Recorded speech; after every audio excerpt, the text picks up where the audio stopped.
There are few stories in American history that embody the promise of the American dream quite like that of Oprah Gail Winfrey. Born on January 29, 1954, in the small town of Kosciuszko, Mississippi, Oprah entered a world that seemed determined to limit her possibilities at every turn. Yet through determination, resilience, and an extraordinary gift for connecting with people, she would become one of the most influential figures of our time. Oprah's birth itself was humble. Her mother, Vernita Lee, was an 18-year-old housemaid, unmarried and struggling. Her father, Vernon Winfrey, was a soldier stationed elsewhere.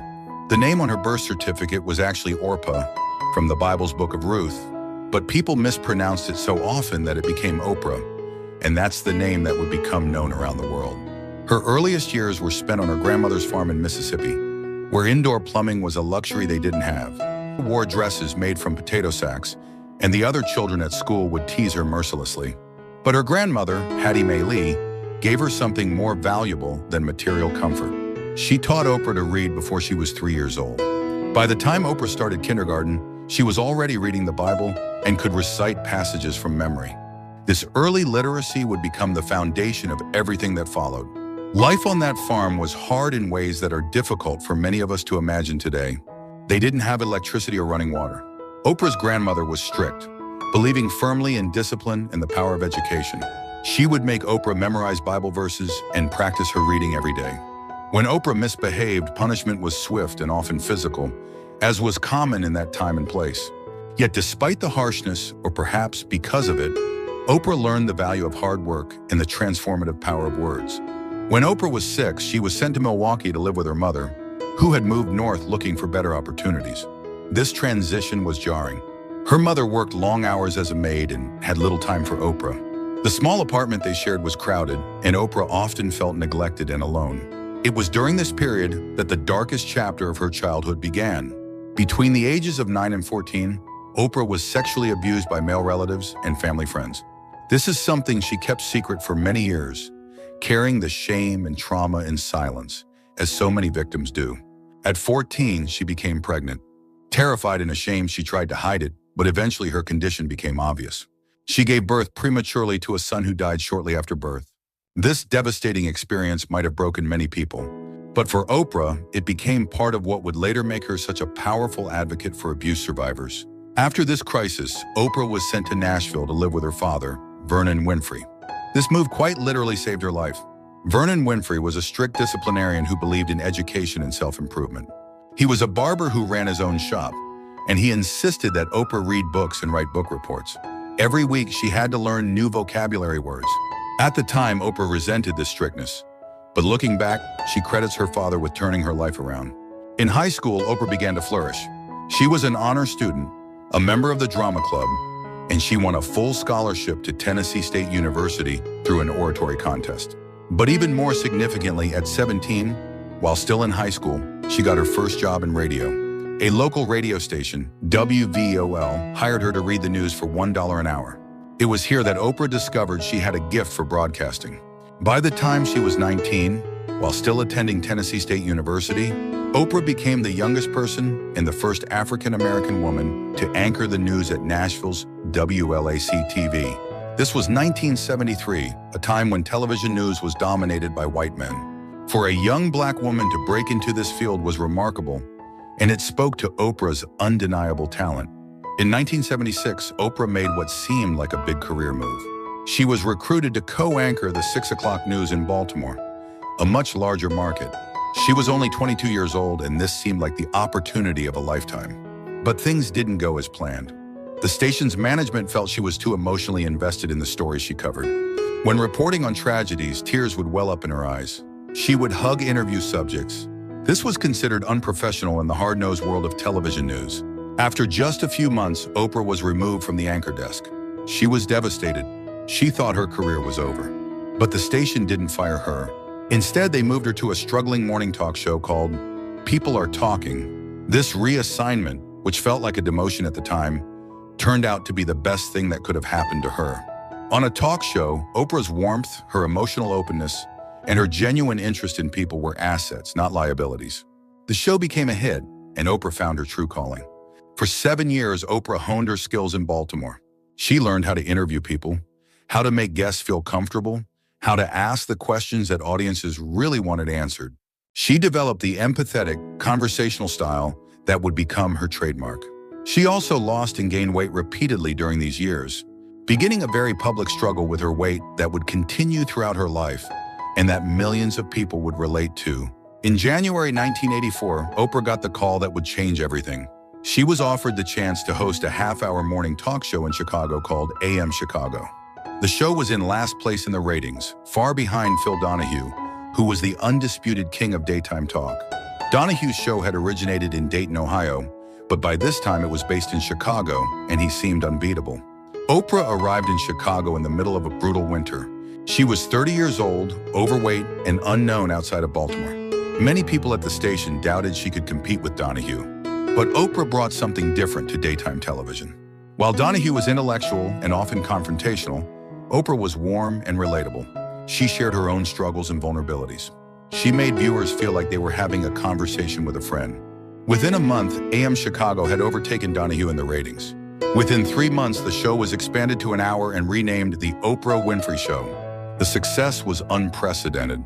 Here was this black woman from Mississippi with a difficult past and an every-person quality, connecting with audiences across all demographics in ways that surprised everyone in the television industry.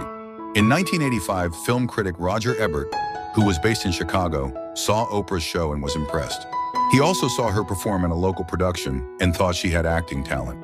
Ebert convinced his friend, producer Quincy Jones, to consider Oprah for a role in a film adaptation of Alice Walker's novel The Color Purple that Steven Spielberg was directing. Oprah auditioned and won the role of Sophia, a strong-willed woman who refuses to be broken by oppression. The Color Purple was released in 1985, and Oprah's performance was powerful. She earned an Academy Award nomination for Best Supporting Actress. Suddenly, she wasn't just a local talk show host, she was a movie star. But Oprah made a decision that many found surprising. She turned down numerous film offers to focus on her talk show. She recognized that television was where she could have the greatest impact. In 1986, The Oprah Winfrey Show went into national syndication.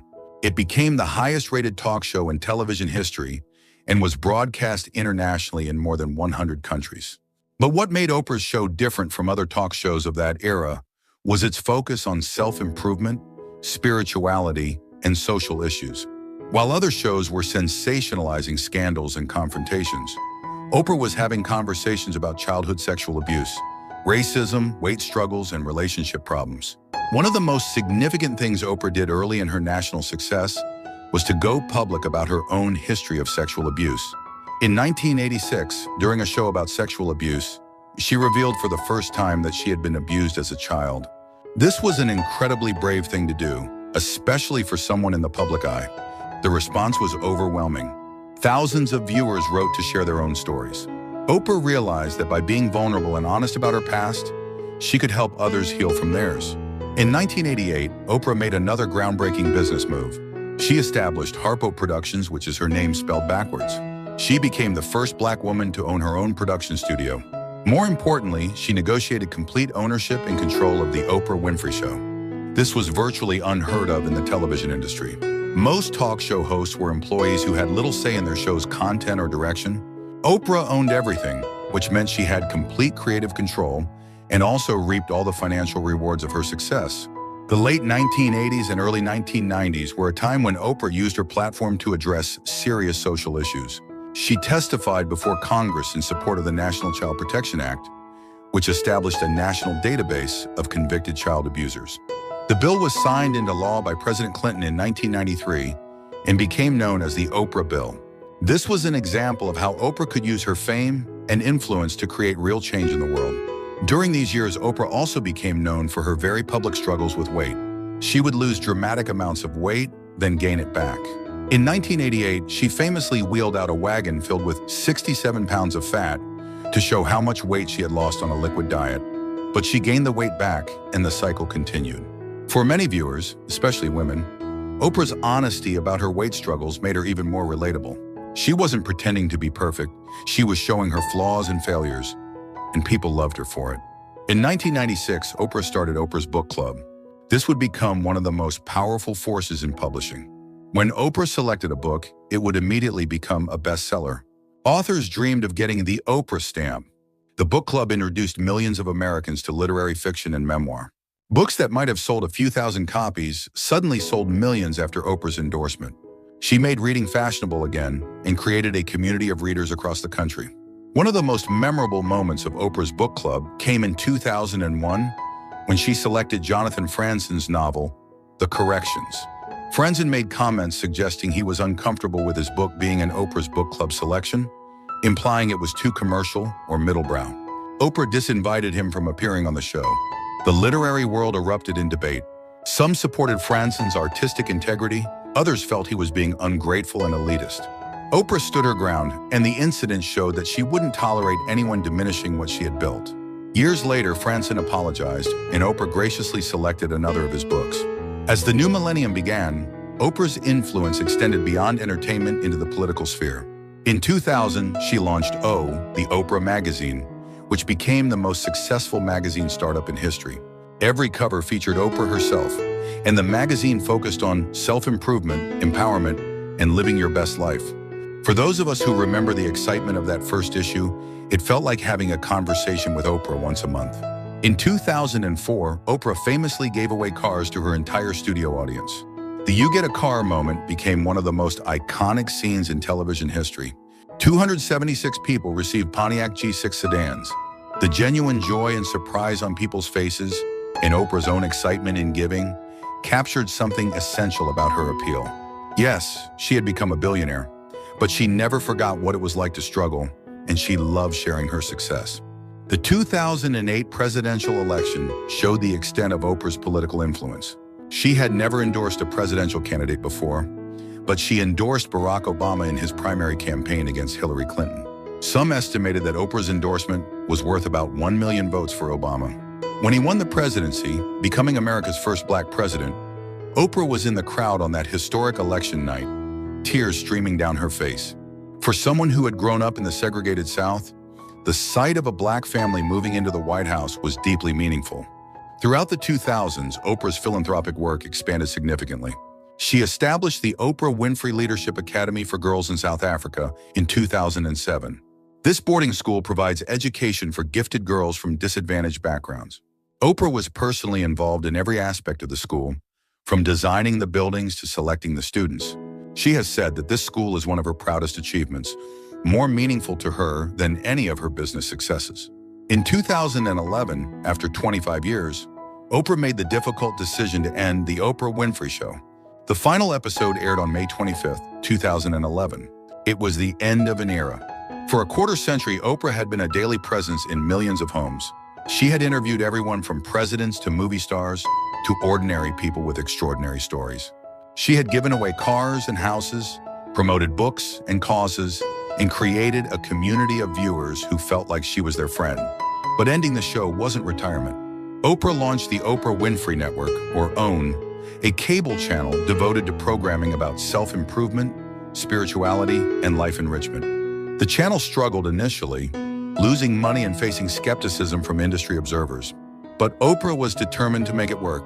She became more involved in the day-to-day operations, moved to Los Angeles to be closer to the network, and gradually turned it around. By the mid-2000 teens, OWN was profitable and successful, proving once again that betting against Oprah was unwise.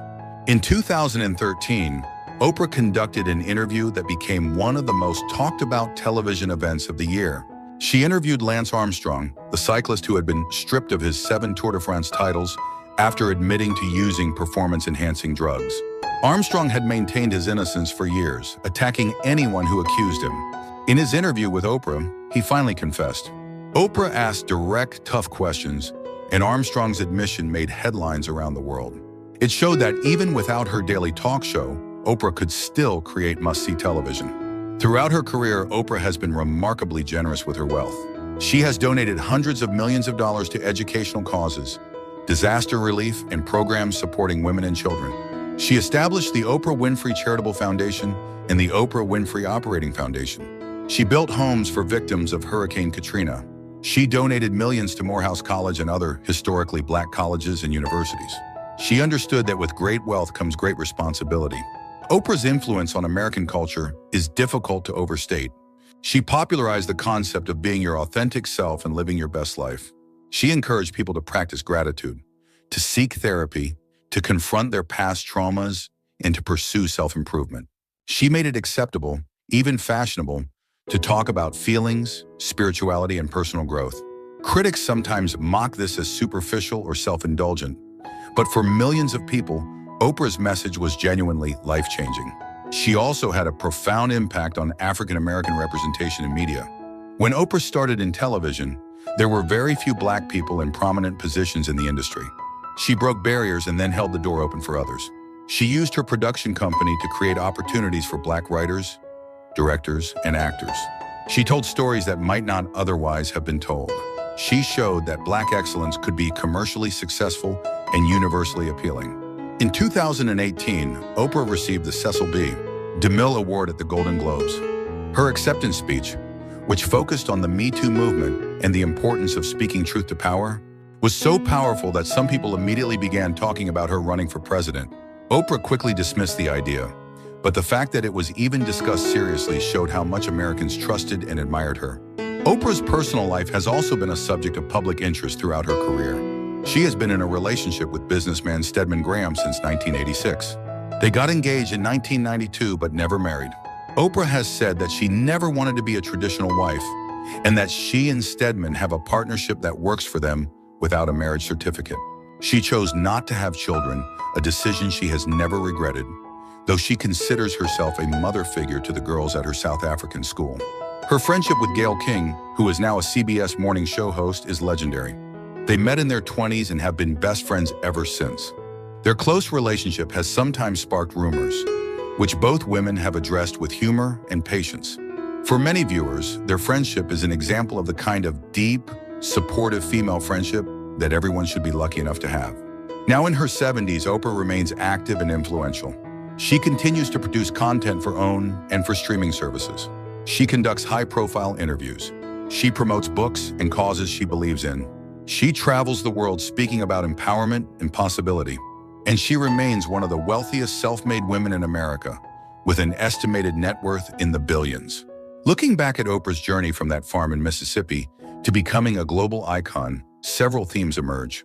First, there's the power of education and literacy. Oprah's grandmother teaching her to read was truly the foundation of everything that followed. Second, there's the importance of authenticity. Oprah succeeded because she was genuinely herself, not because she tried to fit into someone else's mold. Third, there's resilience. Oprah faced poverty, abuse, racism, and setbacks, but she never gave up. She took what life gave her and transformed it into strength. Oprah once said that her mission in life is to be a teacher. And indeed, through her show, her magazine, her network, and her philanthropic work, she has taught millions of people. She taught us that our past doesn't have to define our future. She taught us the importance of gratitude and giving back. She taught us to ask better questions and to really listen to the answers. She taught us that it's never too late to become the person we were meant to be. For those of us who grew up watching Oprah, she feels like family. We invited her into our homes every day for decades. We watched her succeed and struggle. We celebrated with her and learned from her. She showed us what was possible when you combine talent with determination, when you refuse to let others define you, when you believe in yourself, even when the world tells you that you can't. Oprah Winfrey's story is uniquely American, but its lessons are universal. It's a story about the power of perseverance, the importance of education, the value of authenticity, and the responsibility that comes with success. It's a story that reminds us that where you start doesn't determine where you finish, that your wounds can become your wisdom, and that one person really can make a difference in the world.